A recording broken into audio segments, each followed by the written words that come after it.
We're going to move into the question and answer period now, and that will be run by Jim Sacco. Okay, next question is for Assemblywoman Lupardo. Please explain what, quote, built-in growth, unquote, is with regard to the state budget. We're going to make you think. Think about that a second.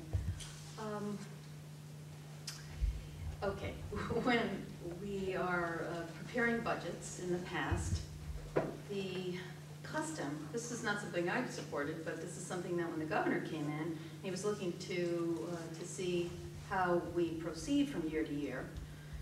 He discovered that there was an automatic growth factor built in to certain funds. Medicaid growth, for example, was one. But we just automatically added some percentage, 7 or 8%. And in the past, when we have tried to rein in spending, people would look at it as if it was a cut in spending, when in fact we were just cutting the growth. So he was basically saying, let's stop playing games, let's find out what we actually need to spend the money on, let's budget what we need, let's find efficiencies. And the Medicaid, he created a Medicaid redesign team so that we could have an actual sense of what we need to spend money on. So instead of just automatically building in increases, he asked us to put the brakes on that approach and really start from scratch and re-examine the entire thing. So that people weren't complaining that we were cutting spending. We're just cutting automatic growth. It was a built-in habit of excess spending, to make it an extremely long story short, that to his credit, the governor has put the kibosh on. The next question is for Assemblywoman Lupardo. What is your biggest criticism of Governor Cuomo thus far in his administration, if any? Oh, loaded question. He's not here.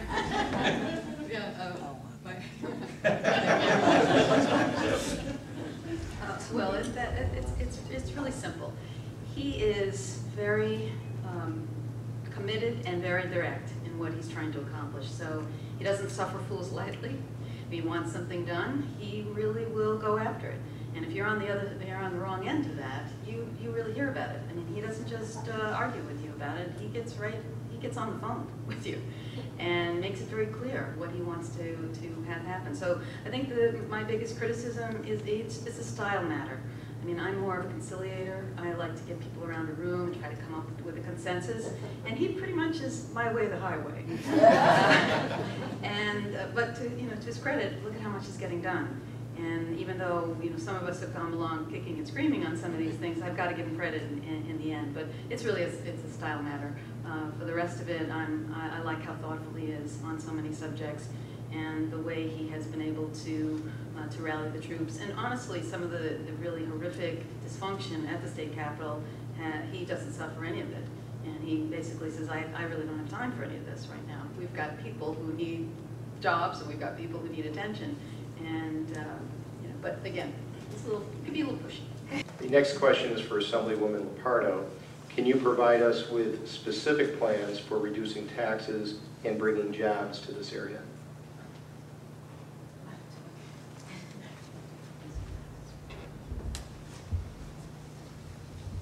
Well, we've already taken a pretty good crack at it in terms of on the state level. We've got to work very closely with our county partners because, honestly, we have just crippled them with what we've been talking about, this unfunded mandate. It's very difficult for schools and for municipalities to try to even begin to think about expansion when, again, all of their burden goes to pay for something that the state requires them to pay for, whether it's in terms of Medicaid spending or all of the rules that we're giving the schools and the duplicate paperwork and many audits and the rest. So what we first have to do is to try to help those entities that are burdening us with taxes, to try to give them some relief. The other thing on the job side of the equation, we've spent a lot of time this last year saving jobs, saving BAE jobs, saving ethanol jobs, saving the jobs that we were threatened to leave because of the loss of their facilities. So we were starting playing catch up there. As far as the new jobs, many of it, as I see it, comes down to some things that Tarek was talking about, with the Green Jobs, Green New York program. We're trying to develop a competency around energy efficiency. Binghamton University just received a huge grant for building the 4th building in their complex up there. The entire theme up there, the entire theme of the job incubator downtown, the entire point of trying to rebuild manufacturing is to develop the type of vibrant, innovation-based economy we used to have. We had innovators here. So as we are exploring a variety of job options, I see that while we're providing relief to municipalities and schools, we can incentivize our businesses to create jobs, build jobs, and to encourage entrepreneurs to do the type of investment that we used to have. You know, I just want to make one quick point. New York State is #2 in the country in terms of the amount of money we invest in research. Yet 90% of the money that's invested in the development of products that's invested from New York goes out of state. We're trying to get people to invest in New York State products as opposed to California and other states as well. So that's some of the ideas. Assemblywoman Lupardo, in your estimation, do you have any examples of federal overreach into the affairs of New York State? And if so, what would you do about it?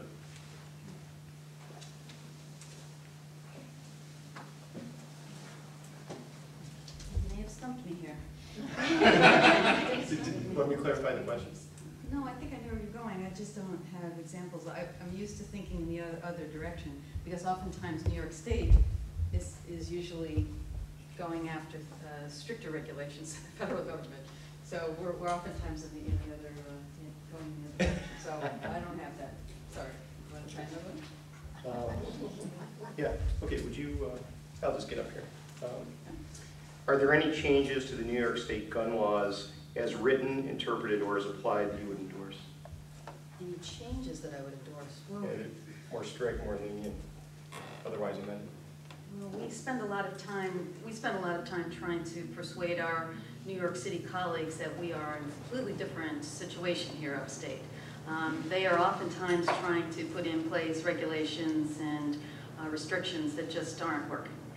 So I oftentimes, almost entirely, side with my Republican upstate colleagues on all of these matters. Most notably is the attempt to encourage microstamping of bullets. Are you familiar with this? Yes.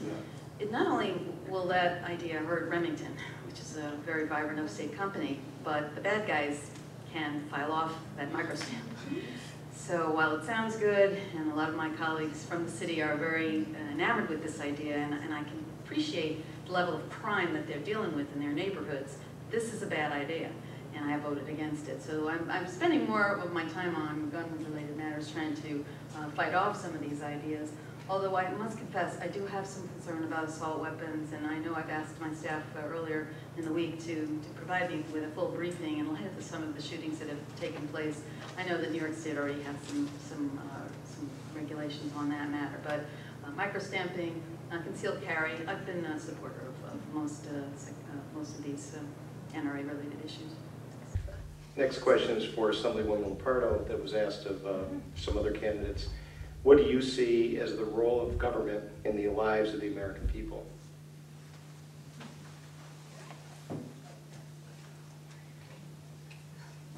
How much time do we have? Well, I would certainly, my response would be very similar to the answer that Tarek gave in terms of health protection, environmental protection, and health and safety of our families, and USDA, and agriculture, and all the rest. I can think of one example, and no one asked me yet about my position on the hydrofracking, but I think that's a perfect example of something where we have an obligation, I think, to derive experience from other states and other places, and to really take that in and to try to come up with a framework that works for New York State, if it can be done safely.